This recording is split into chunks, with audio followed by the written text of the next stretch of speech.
Thank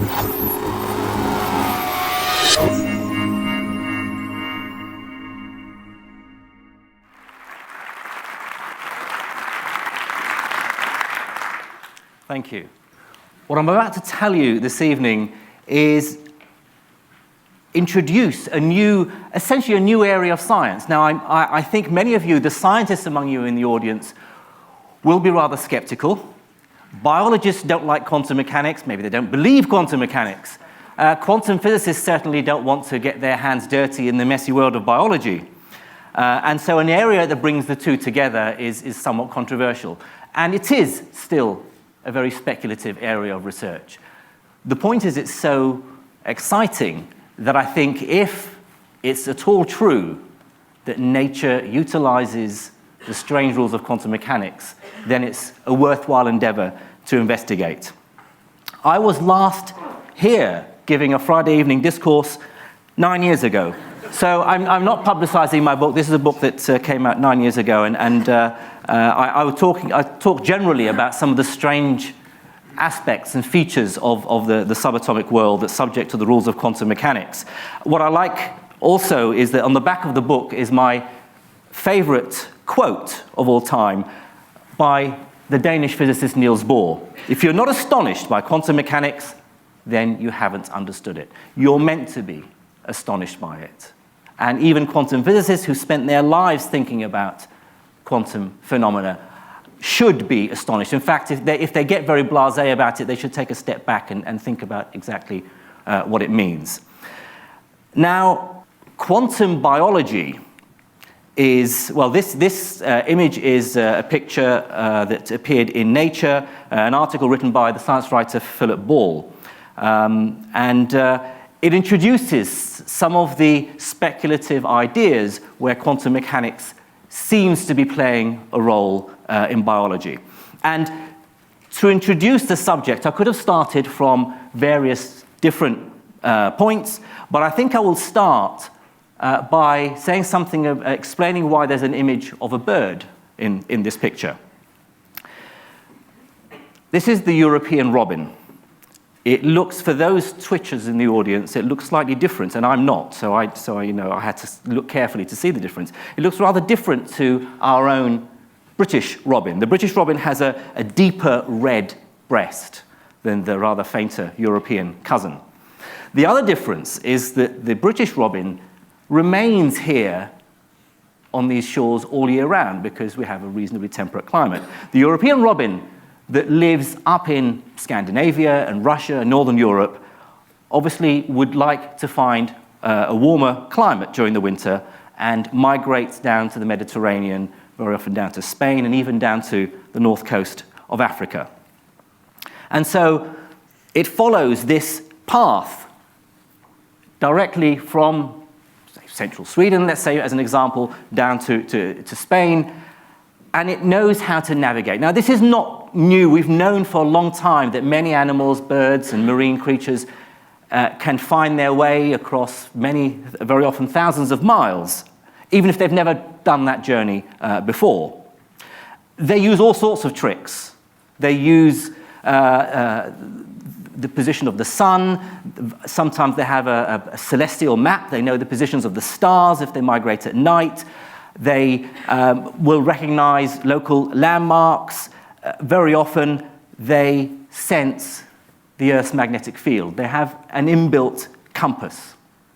Now, the first person to realize this, so let me say something about the Earth's magnetic field.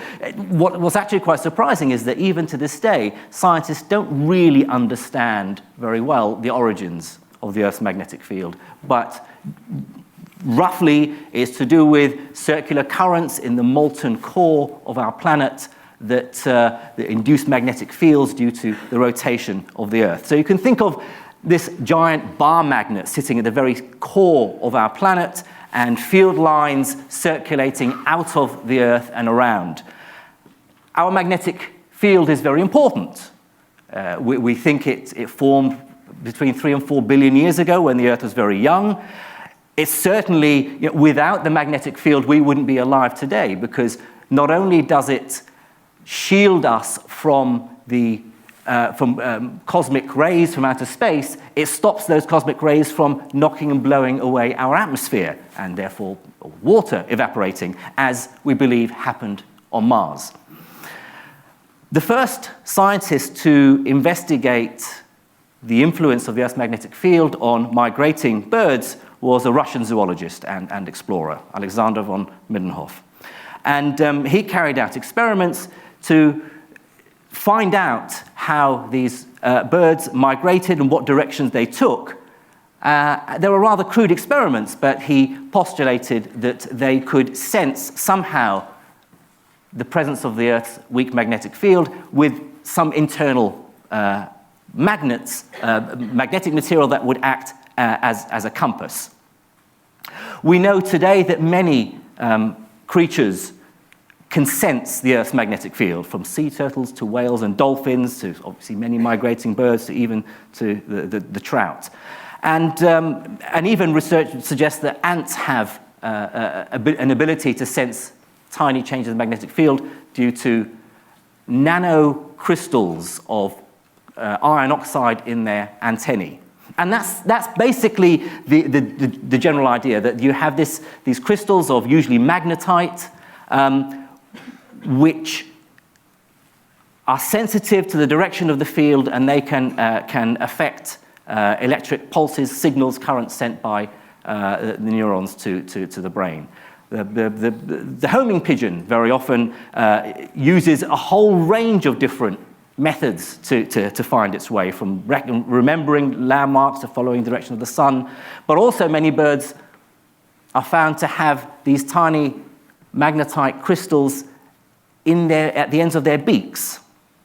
And what happens is, when the bird is aligned in a particular direction relative to the Earth's magnetic field, then that will cause these magnetic crystals to adjust and move, and as they do, they will create tiny currents and pulses that can be magnified and send signals via the neurons to the brain, signaling to the bird to move in a particular direction. This was discovered, well, the notion that animals, birds, could actually detect the Earth's magnetic field goes back to the mid-19th century. More recently, work carried out in the late 60s and early 70s suggested that there was another way that certain animals, certain birds, could detect the presence of the field. So this is a husband and wife team, the Germans, the Wilczkos, who published controversial work in Science in the early 70s. They carried out an experiment on European robins and realized that the robin certainly could sense the direction of the Earth's magnetic field, but it wasn't doing it in the traditional way that we would use a compass. So these birds weren't sensing which direction was north and which direction was south. Whatever compass they were using didn't depend on the polarity of the field. And they carried out increasingly sophisticated experiments where they would capture these birds and then put sort of artificial magnets outside these chambers where the birds were caught, and reverse north and south of the magnets and see what happens. And the birds didn't seem to be affected by which direction was north, which direction was south. They deduced that the birds weren't following a north-south direction within the field, but rather pole to equator, equator to pole. And they realized that it wasn't the direction of the Earth's magnetic field, but the angle of inclination of the field. Let me explain what I mean. If you think about, so this is the field lines. These aren't physical lines. You remember the experiments at school with iron filings. The iron filings will create the landscape of the magnetic field, showing the direction of the field lines. For the Earth, of course, the field lines come out of the South Pole, or the equivalent to our geographic South Pole, out and around and go in to the North Pole. And so close to the poles, the magnetic field lines are vertical, or almost vertical. But past the equator, they are parallel to the ground. And so depending on how far north or south you are, the angle of inclination of the field changes.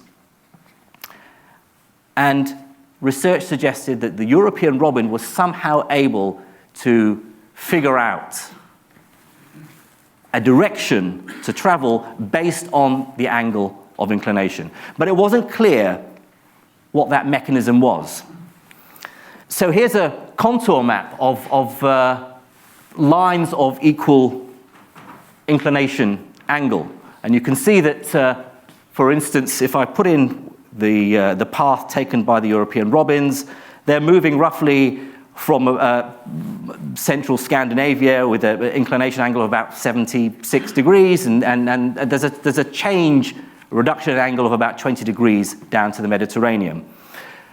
The strength of the magnetic field also changes, the intensity. It'll drop from something like just over half a Gauss to just under half a Gauss. But there's no evidence yet that the birds are able to somehow calculate, this is where I am because the intensity of the field is this and the angle of the inclination is this. But somehow they utilize this information to tell them which direction to go.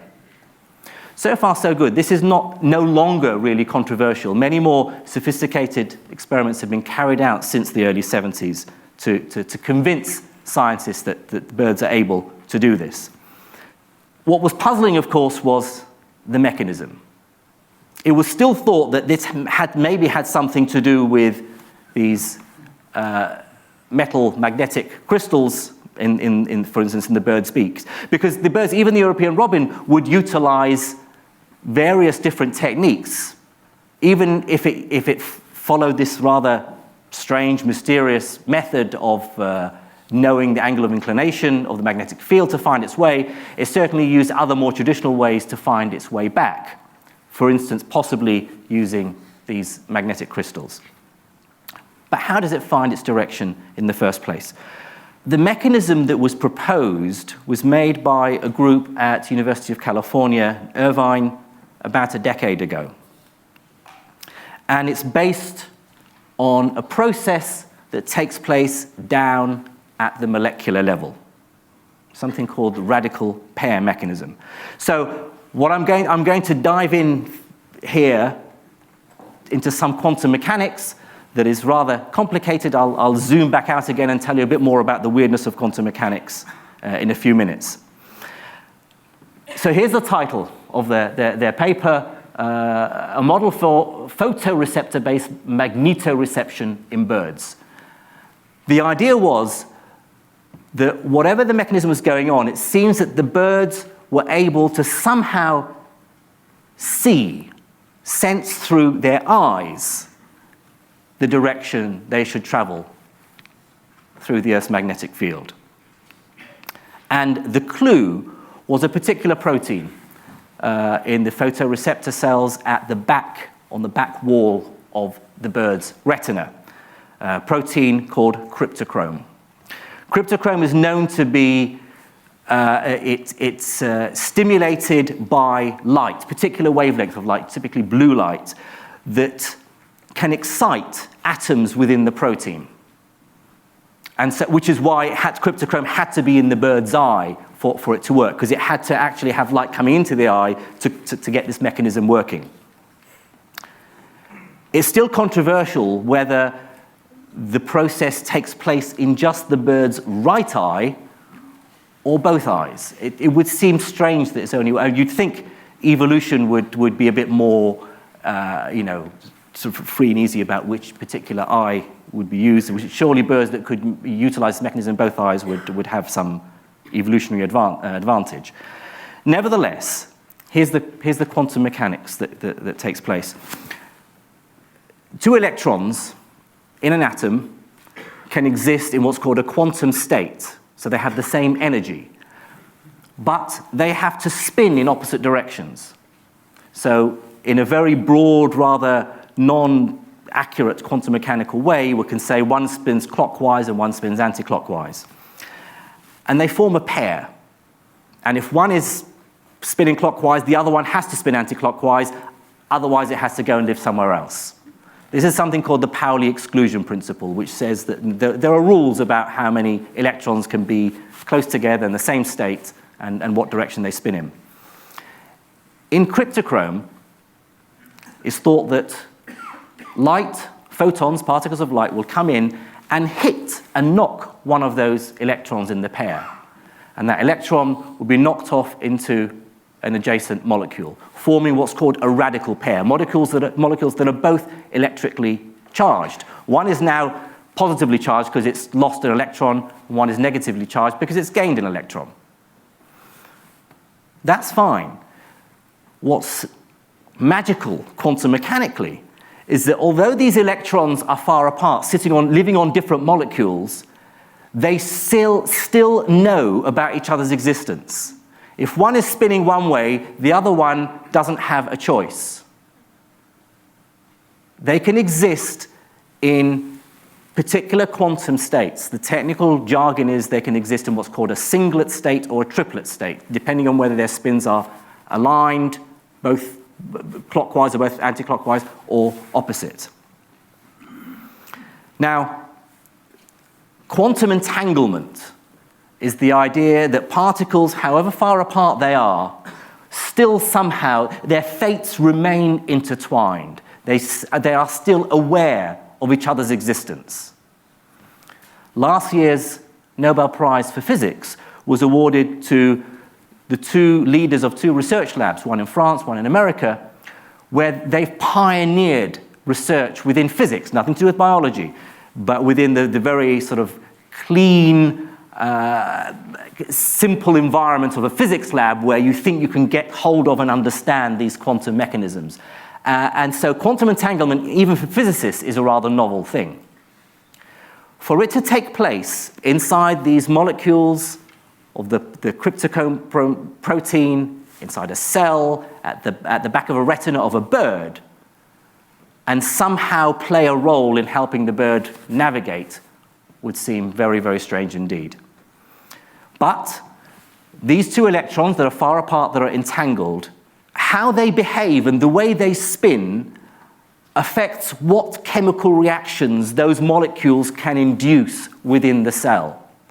Different chemical reactions would send different signals to the bird's brain. The magnetic field outside that the bird is flying through affects these two electrons, these entangled electrons. And so the direction the bird is moving affects the chemical reactions that this radical pair of molecules can cause to take place within the retina. Two things to say about this. First of all, that it's not confirmed that this is the mechanism that takes place. It's the leading candidate to explain how the bird does what it does.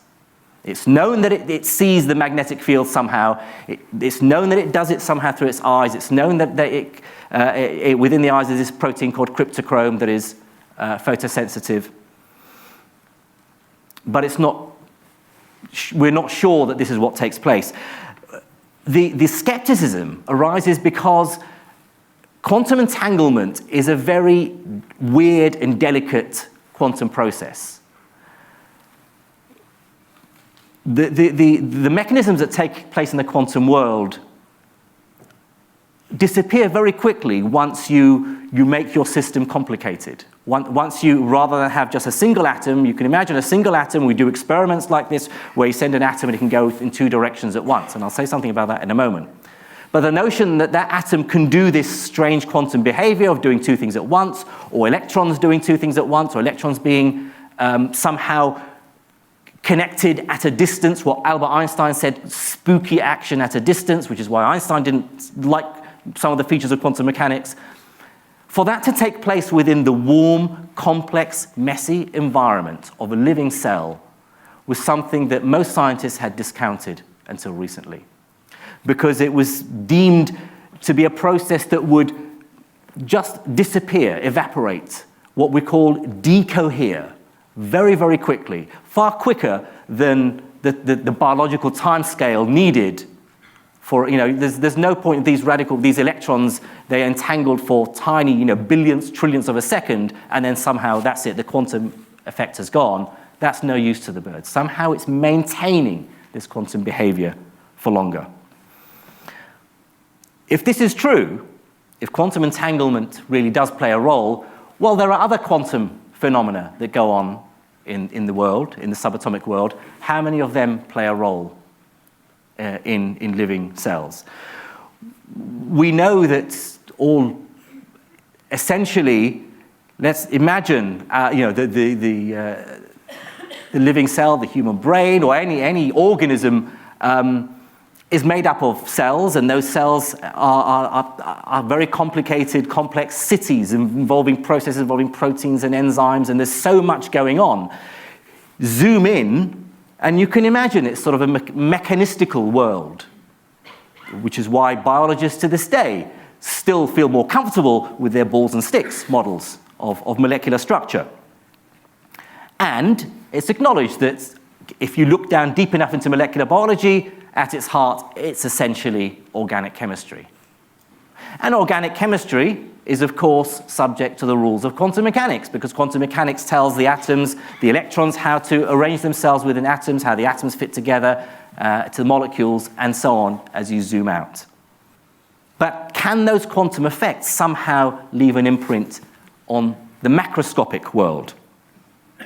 Well, it's useful to remind you that living organisms really are the only macroscopic objects whose dynamics are controlled by a single molecule. Very often, a single molecule can affect the whole organism.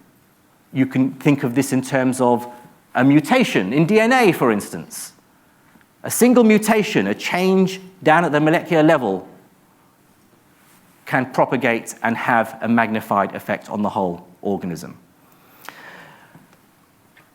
Until recently, this was deemed to be rather cranky, to be honest. 10 years ago, I don't think I'd even be brave enough to give this talk, because I'd be seen as one of the crackpots and aligned with the many sweet souls who write to me and email me on a regular basis with their new theories of the universe, which I collect, by the way, in a box folder, because they're very sweet. But one such cranky idea was around, I guess, 20, 25 years ago, and it was the idea of human consciousness having a quantum origin. The reason it gained any traction at all was because one of the two people involved in proposing this idea was Roger Penrose, one of the greatest mathematical physicists alive in the world today. And Roger Penrose, if you don't know him, he's a cosmologist, and he did a lot of early work in the 70s with Stephen Hawking in developing the mathematics of the Big Bang and the properties of black holes. He teamed up with this other guy, Hameroff, published their ideas about whether we could understand the nature of consciousness through quantum mechanics. The notion that within the neurons in the brain are proteins, microtubules, which can have sort of two different shapes at the same time. In the quantum world, things can do two things at once. So these molecules could be in two different shapes at the same time, and that was fine. That quantum behavior could sort of propagate. If enough of these molecules were playing the quantum game, then it would reach some sort of threshold, and that threshold would collapse the quantum state, and that was deemed to be the switching on of consciousness. And it was very, very fluffy and very hand-wavy and very dodgy. The idea was that quantum mechanics is very, very weird and we don't really understand it. Consciousness is really weird and we don't understand it. The two must be connected. And for a while, there were, in the late 80s and early 90s, there were lots of interdisciplinary workshops and conferences that brought together philosophers and biologists and quantum physicists and computer scientists and so on, because this was seen to be the new big thing, and it sort of died down. So if we are going to see quantum effects in biology, I think we have to step back and try not to be so ambitious and look a bit more carefully. But I want to remind you of just how weird the quantum world is. And I'm going to explain to you what's known as the central mystery of quantum mechanics. It was Richard Feynman, the American physicist, said, this is the central mystery of quantum mechanics. There's lots of weird stuff that goes on in the quantum world. Hit you with this, and it basically tells you what it's all about. It's called the two-slit experiment. I'll start with this. Imagine you have a source of light shining against a screen with two slits. Now, for the pedants in the audience, this source of light has to be monochromatic light, light of a particular wavelength, whereas, of course, a light bulb is white light, and that's made up of all the colors of the spectrum, lots of different wavelengths. But imagine this is just a single wavelength of light, and you can see the light is coming out in waves like ripples in a pond. That's the nature of wave-like behavior. As the light hits the screen, it squeezes through the two slits, and each slit in turn on the other side becomes almost like a new source of light, and the light spreads out, it diffracts. And as the waves of light overlap, they will interfere with each other. So where a crest hits a trough, they will cancel. Where a crest hits a crest, they will amplify, and so on. And so on the back screen, you end up with what's called an interference pattern, a series of light and dark fringes, where the waves have either cancelled out or worked together in phase. That's fine. That's not quantum mechanics. That's a property of light that goes back over 200 years that we've known about since the early 19th century. Imagine doing the same experiment again, but doing it not with waves, but with particles. Do it with grains of sand. So this is the same experiment, but I've tipped it 90 degrees.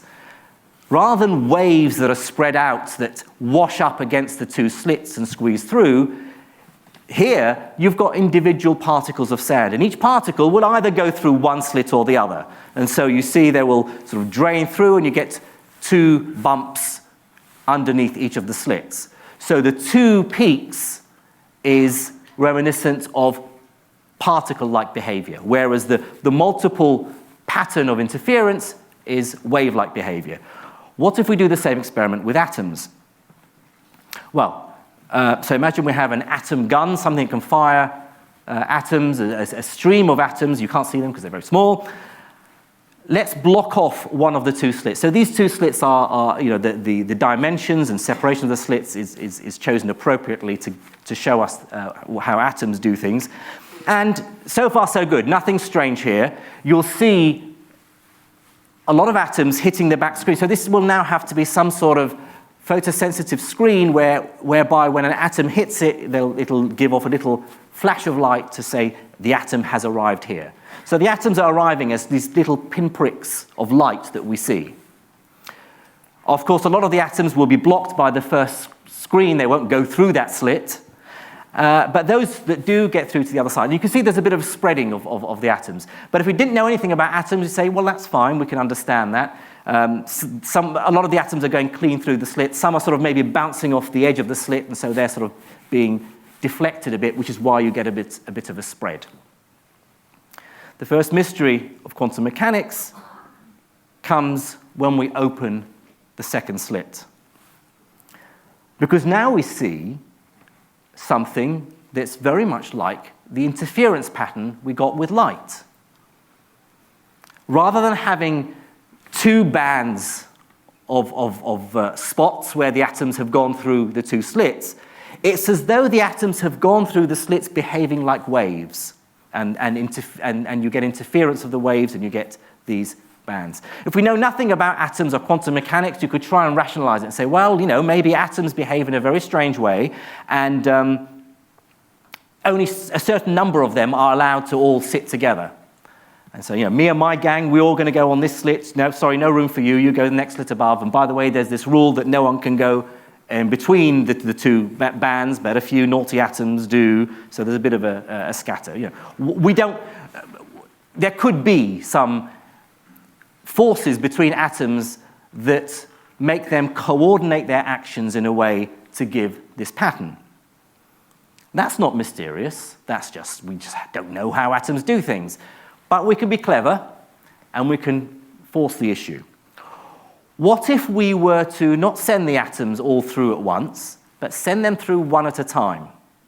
Leave enough of a gap for the atom to get through to hit the screen. Of course, as I say, some atoms will hit the first screen and not get through, but those that get through will hit the back screen. So let's run the experiment again slowly, and gradually you'll see as the atoms go through, they'll look like they're just randomly arriving on the other side. You keep sending atoms through one at a time, and gradually that same pattern appears. So each atom by itself is somehow contributing its small part to the overall wave-like behavior that we see in the interference pattern. How does it do it? How does... We know the atom's a tiny, localized particle. We can't see it. It's too small to even see under a microscope. We're firing it at the screen with the two slits. Some moment later, you see a flash of light on the back screen. It's arrived in a localized point. It's not spread itself out. You don't get sort of like a wash of a faint light across the whole screen. It's a little point. The atom is localized. It's arrived in a certain location. And yet, it somehow seems to have been aware of there being two slits, not one, because it's given rise to this interference pattern. How does one atom do that? Does it split in half? Does it become like a cloud that goes through both? Well, we can try and be even cleverer. What if we were to spy on the atom and see where it goes? We can gently just observe which slit it goes through. So you put a detector just above the upper slit that will flash or beep whenever it sees an atom go through that top slit. Sure enough, you fire the atoms through, one at a time. 50% of the time, the detector will beep. The other 50% of the time it doesn't, the assumption being that the atom has gone through the lower slit. But of course, I've been cheeky here. I haven't shown you the results of the experiment. That's what you get. 50% of the time, it beeps, and you see a spot arrive adjacent to the upper slit. The other half of the time, it doesn't beep, but you see a spot arrive at the lower slit. So, yeah, it's picked out the atoms that have gone through the upper slit and not the ones that have gone through. So each atom does go through one slit or the other. But that's a different result to what we had earlier. So here's the last bit of sneakiness that we can play with atoms. Surely now, we're going to get to grips with it. Leave the detector there, but just very quietly go and unplug it. Don't let the atoms know that you're not spying on them. Make them think that you're still detecting them. So, yeah, okay, we're going to run the experiment. Atoms, okay, get ready, one at a time. We're going to be checking on you. All right, so run the experiment again. Now, if you can explain this using common sense and logic, do let me know, because there's a Nobel Prize for you. Quantum mechanics is the most powerful theory in the whole of science. And as a physicist, okay, the biologists may disagree, but it beats Darwin's theory of natural selection with one hand behind its back. Because quantum mechanics underpins so much of physics, pretty much all of modern chemistry, and therefore potentially biology. Without quantum mechanics, we wouldn't have electronics. We wouldn't understand what a semiconductor is. We wouldn't have lasers. We wouldn't have most of modern technology that we use today if quantum mechanics wasn't right in explaining the rules of how the microscopic world behaves and how atoms fit together. And yet, at its heart, it is incredibly mysterious. Now, quantum physicists have had almost a century to get their heads around this, and in a way they have, because the mathematics of quantum mechanics is perfectly well developed, and it's very powerful and predictive, and it helps us explain the subatomic world.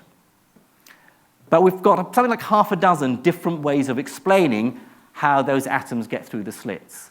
None of them are very satisfactory. The standard one, believe it or not, the standard way of explaining it is to say, don't worry your pretty little heads about how that atom does it. You can never know. All quantum mechanics ever tells you is it makes predictions about the results of experiments when you go and observe something. So quantum mechanics will indeed, the mathematics will tell you, if you're not looking, you'll get the interference pattern. If you're looking, it'll disappear. And hence you hear, if you've heard in popular science, talking about the role of the observer is central.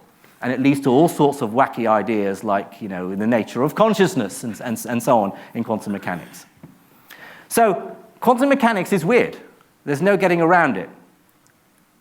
It's not that it's just weird in biology. It's weird for physicists. And it's sort of time that physicists let the biologists know that, we've had all these years of sleepless nights and worrying how atoms do these things. It's about time you got very, very concerned about the subatomic world.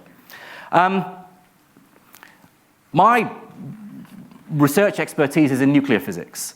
So I can give you an example, a real-world example of something similar to this atom somehow going in two directions at once. It's called superposition, the idea that the atom can follow more than one path or can exist in more than one state. A famous example in nuclear physics is that of a particular nucleus, of a particular isotope of lead, lead-186. Now, what we do in nuclear physics is try and understand how the protons and neutrons, the particles that make up the nucleus of the atom. I'm talking nucleus of atoms, not nucleus of cells here, so I'm doing the physicist definition. The nucleus of the atom is made up of protons and neutrons, and understanding how the protons and neutrons arrange themselves according to the rules of quantum mechanics. Well, this particular nucleus, because nuclei come in different shapes, some of them vibrate, some of them are stretched, some of them are squeezed, some of them have protons and neutrons sort of floating around in different arrangements. Some of them have clusters of protons and neutrons. The nucleus of lead-186 seems to be able to exist in three different shapes at once. It's not that it's... so the three shapes, there's a sphere, then it's prolate, which is a rugby ball shape, and oblate. Get a ball and squash it, so flat like a flying saucer. It's not that this nucleus is sort of moving around in time and changing its shape. When you're not looking at it, which is always the weird thing in quantum mechanics, it behaves as though it coexists in a superposition, superimposed three shapes at the same time. When you look, it stops. It does one or other of these things. So how do you know? Well, there are lots of experiments we can do that would come out different if the quantum world wasn't behaving in this way. We know that when we're not looking, it does weird things, like the atom going through the two slits. Over the last few years, a lot of research has gone into this idea of superposition manifesting itself in biology. And that is in understanding the process of photosynthesis. There's a particular large, complicated molecule called the FMO complex, which delivers the energy from the light that falls on the leaf down to the reaction center in the middle of the cell. And all the indications are that this energy is delivered by something called an exciton, which is essentially an electron removed from an atom and then jumping down along with the empty hole it's left behind. It's a very sort of abstract notion, but essentially, down at the atomic scale, this energy is being carried by particles down. And what seems to happen is that it doesn't just follow one route through this molecule, but it follows all possible paths and then somehow recalculates which one of them was the most efficient one and says, that's the route I have taken, almost as though it's worked backwards in time. That's the nature of quantum superposition. And quantum physicists have had many years scratching their heads thinking, hang on, that just doesn't make sense, but that seems to be what nature does at the subatomic scale. Now, molecular biologists are realizing that this quantum superposition looks like it takes place within in the process of photosynthesis. Well, so I've mentioned superposition, I've mentioned briefly quantum entanglement. Well, I've mentioned quantum entanglement is this instantaneous somehow connection between two or more quantum particles that can be very far apart. What does that mean? Very far apart, and yet somehow they're communicating with each other instantaneously. So here's a quick example. Imagine you take two dice. So I've got one, and someone at the back of the lecture has another, and we throw them together. It would be very strange if they kept landing on the same number. Somehow that their actions were coordinated and correlated. We say somehow they were entangled. Well, we can check. Maybe they've got. Presumably, if there's no such thing as magic, they have some inner mechanism, machinery that makes them land on particular numbers, a sort of a sequence of numbers that's pre-programmed into each of the two dice. But you could check that by throwing one of them and just breaking the sequence. And if they carried on doing that, then presumably they're signaling to each other. So one of them must land a fraction of a second before the other and say, I'm a 5. And the gears whir inside the other one, and it flips onto a 5. And maybe does it very quickly. Well, how quickly? The fastest we can signal, anything can signal from A to B, is at the speed of light. Nothing goes faster than the speed of light. What if we were then to repeat this experiment with the dice very far apart? Imagine scientists on Earth and scientists on Pluto. It's not a planet, but at least let's assume it has scientists working there, that's what they look like. And I've chosen Pluto because it takes light several hours to get between Earth and Pluto. So if the Earth and Pluto scientists conduct this experiment, each throwing their die, and they land on the same number every time, and they come back afterwards and compare notes. And if they throw them at a regularity that it's much shorter intervals than the time it takes even for light to be signaled between Earth and Pluto, then there must be somehow some instantaneous action that's going faster than light. And Einstein's theory of relativity says that's not possible. Remember all the big news about these particles, neutrinos, that were supposed to be able to travel faster than light? Someone promised to eat their boxer shorts on TV if it was proven to be correct, and luckily it was a mistake. Someone hadn't plugged in a cable properly. Nothing goes faster than light. And yet in the quantum world, it does seem as though quantum entanglement requires instantaneous connections between particles, however far apart they are. And the truth is, we don't know how to explain this without counterintuitive words or without abstract mathematics. There isn't a logical way of explaining how quantum entanglement works.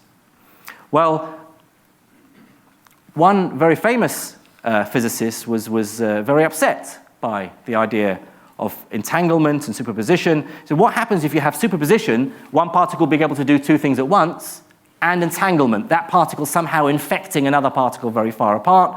Well, you get Schrödinger's cat. Erwin Schrödinger in the 1930s came up with this thought experiment where he famously said, he didn't really do the experiment, he said, if you were to put a cat in a box with a vial of poison that's connected to a mechanism that would release the poison if some radioactive material emitted a particle, an alpha particle, say. The alpha particle, which flies out of an atomic nucleus, is subject to the rules of quantum mechanics. And so quantum mechanics says if you close the box and you're not looking, you can't say after any given time whether that atom has spat out the alpha particle or not. And it's not just your ignorance because you don't know because you haven't looked, but quite literally, the alpha particle has both been emitted and not emitted at the same time. That's what superposition says. In the quantum world, things do two things at once. And that's what quantum mechanics would say about that radioactive atom. But if the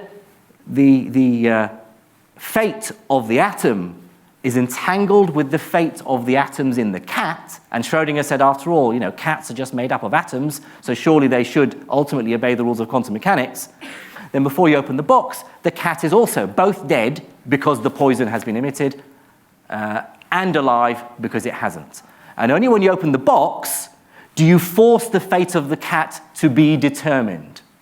So it's not that the cat is either dead or alive and you just don't know yet. It really is both. It's dead and alive at the same time until you open the box. And this got quantum physicists all very uptight, and they said, oh, Schrödinger, you don't understand quantum mechanics. But actually, looking back at it now, we sort of understand that in complicated systems like a cat made up of trillions of atoms, it's very hard to maintain this quantum behavior. The quantum behavior, the entanglement, the superposition is fine. It works down at the level of single individual atoms. But once that atom is surrounded by trillions of other atoms in a complicated system, then the quantum weirdness very quickly dissipates and leaks away. Far too quickly for cats to ever be dead and alive at the same time. So, in the 1930s, after the experiment, physicists started thinking about how there must be a boundary between what goes on weirdly at the subatomic scale, once you have isolated atoms and molecules, but that somehow disappears once you have a complex system. And therefore, surely, inside a living cell, quantum weirdness must disappear, dissipate, what we call decohere, very, very quickly. Well, a few years later, Schrödinger wrote a famous book called What is Life? And I'll just read you a quick extract. The living organism seems to be a macroscopic system which in part of its behavior approaches purely mechanical as contrasted to thermodynamical behavior, to which all systems tend, as the temperature approaches the absolute zero and the molecular disorder is removed. Basically what he was saying was, we know that if you cool something down to close to absolute zero, you stop all the vibrations and energy being exchanged, you start to see quantum behavior emerging. But once it gets very warm and complex, that quantum behavior disappears. Schrödinger was suggesting that maybe inside a living cell, it's structured and behaves as though it were inanimate matter at close to absolute zero. That it had an ordered structure that allowed for quantum mechanics to play around. And really, that question, and it's probably fair to say that question hasn't yet been answered.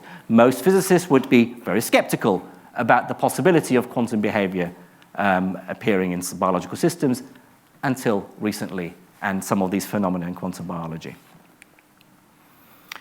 So the question was, from the 1940s, is life quantum mechanical? Certainly Schrödinger's book, What is Life?, was hugely influential for many people, including Crick and Watson, who went on a few years later to discover the structure of DNA. But it's controversial, it's speculative, but it does lead to also much bigger questions. After all, probably the biggest question in the whole of science is, how did life form in the first place? What was that magical step between inanimate matter and something that can replicate itself? We don't know yet. Or another way of saying it is, how did chemistry become biology? And can quantum mechanics lend a helping hand? Well, it starts to smack it's a smack of that idea of quantum mechanics and consciousness. Just because there's a question we don't understand, it's strange, and quantum mechanics is strange, doesn't mean the two are connected. How then can we investigate quantum behavior in biological systems a bit more carefully and step by step, right, without sort of jumping too far ahead of the gun? One process that I have been interested in recently is called quantum tunneling.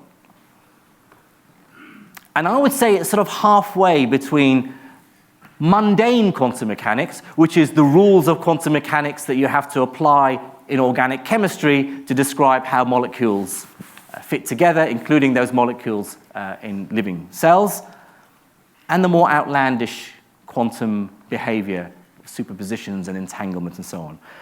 Quantum tunneling is the process whereby a quantum entity, a quantum particle, can somehow punch its way through a barrier, a force field, an energy field that it has no right to be able to get through.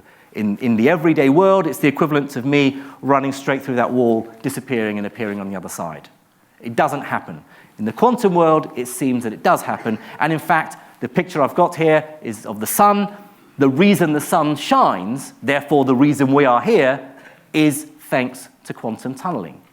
Because hydrogen nuclei, protons, should never be able to fuse together to make helium through the process of thermonuclear fusion, which is what heats and lights our sun. Because two protons are both positively charged, and they should repel each other.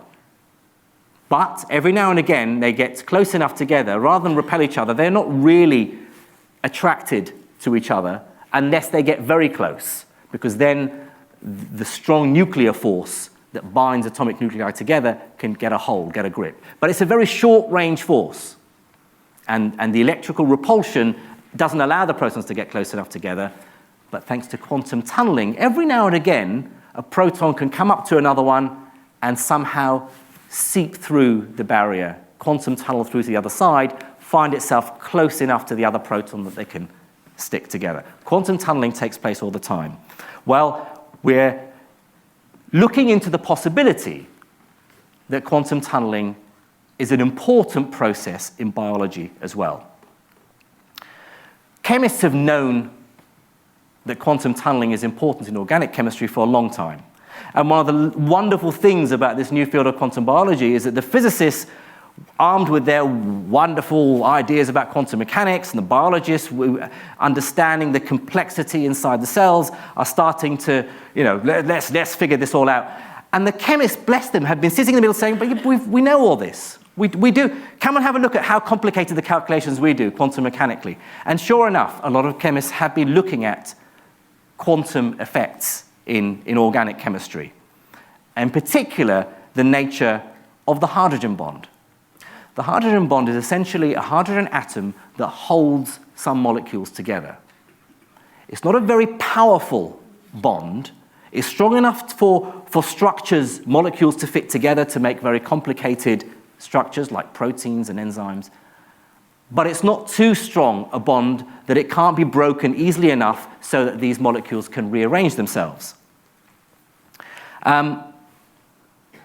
Very often, the hydrogen atom can jump from one place to another within a molecule. Also, what you find is molecules stuck together with the glue that is a hydrogen bond. And what we find is that the hydrogen atom, well, I'm not going to talk about it as a hydrogen atom, I'm going to talk about it as a proton, the nucleus of hydrogen. Because what a hydrogen atom is a proton and an electron. And it's the proton that's important here. That proton in the bond, which is holding two molecules together, likes to sit closer to one side than the other. In fact, it can sit on either side. What it doesn't want to do is sit somewhere in the middle, because that's no good for it. It's most comfortable energetically to be on one side or the other. And it's known that that proton can sometimes jump across. But to do that, it has to quantum tunnel. It has to sort of punch through a force field. But it does that occasionally, and you can see that process, and chemists have studied it very well. Okay, so this is the shape of what's called the energy surface, or the potential surface. Imagine a ball. You have two wells, two dimples, two holes, and you have a ball sitting in one of them. That ball can't jump into the other hole unless you give it enough of a kick to knock it up over the hill, over the barrier to the other side. Quantum tunneling would suggest that it doesn't need enough energy to go over the barrier. It can just sort of somehow magically tunnel its way through. It's been suggested that quantum tunneling might take place inside DNA. The two strands of DNA are held together by hydrogen bonds.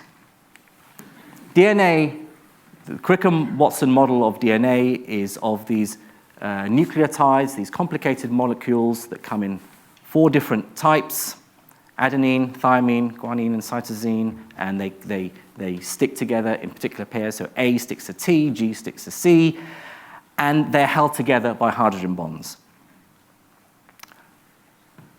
A very famous paper, well, actually, it deserves to be more famous. I should say famous in my world, Jim's world, suggested that how proton tunneling might take place in DNA. So here we have a picture of two of these nucleotides, A and T, held together by a pair of hydrogen bonds. And energetically, the most favorable position is for so the protons are labeled here by the H, the dots are electrons, so one H is sitting on one side and the other proton sitting on the other. But every now and again, occasionally, tiny fraction of the time, they could quantum tunnel across and sit on the other sides. And you get a slightly different form of these nucleotides, these bases, what's called the tautomerized form. Now, if the DNA strands, you get this quantum tunneling and they split apart where these nucleotides are in the tautomerized form, when the DNA replicates, so you get another strand made of the surrounding material forms, you won't get a T being able to stick to the tautomerized form of A. It'll require a C rather than a T. So what you get is a mutation, a change in the structure of DNA if this proton tunneling takes place. This was suggested 50 years ago this year. It was suggested by a Swedish physicist by the name of Per-Olof Laudon, and he wrote a paper called Proton Tunneling in DNA and its Biological Implications. And he suggested that there are many mechanisms that lead to mutations, whether it's copying errors, whether it's ionizing radiation coming outside, hitting the DNA. There's lots of very complex reasons why DNA might mutate. But he suggested one possible mechanism will be quantum tunneling. The other lovely thing about this paper is in the very first paragraph, he says the electronic and protonic structure of biologically interesting molecules and systems has to be treated by quantum chemistry. This has led to opening of a new field which has been called submolecular biology or quantum biology. So I just want to let you know that quantum biology, we're celebrating its 50th anniversary this year. But nothing much has happened in terms of verifying or dismissing Laudon's mechanism. To this day, we don't know whether quantum tunneling is a mechanism that can lead to mutations. We know that a proton in a hydrogen bond, if given enough energy, and there's a lot of energy that's around inside living cells, it can jump over from one side to the other. But we also know that it's possible, according to the rules of quantum mechanics, that it can just tunnel its way through to the other side. We're currently carrying out calculations to see, because chemists do these sort of calculations for complicated organic molecules all the time.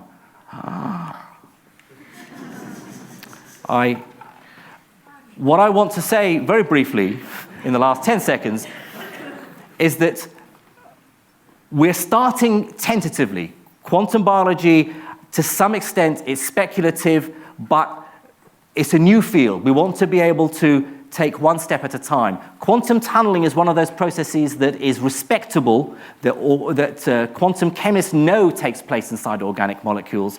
Let's see if we can design experiments biologically, if we can do the calculations theoretically to find out once and for all whether at least quantum tunneling takes place in biological systems. This is my second to last slide, just thanking my collaborators working in this field. Actually, we had a workshop on quantum biology at University of Surrey a few months ago, and there were about 40 or 50 people there. And I asked one of the quantum biologists who'd been in the game for about a decade, and I said, what would happen if a bomb were to land here and sort of blow up this workshop? He said, well, quantum biology would cease to exist as a field for a few years, because this is it. This is everyone. And you realize this is a very small, emerging field. It's speculative, but the payoff would be huge if some of these processes turn out to be true. And I leave you with my busy montage of quantum biological stuff. Thank you.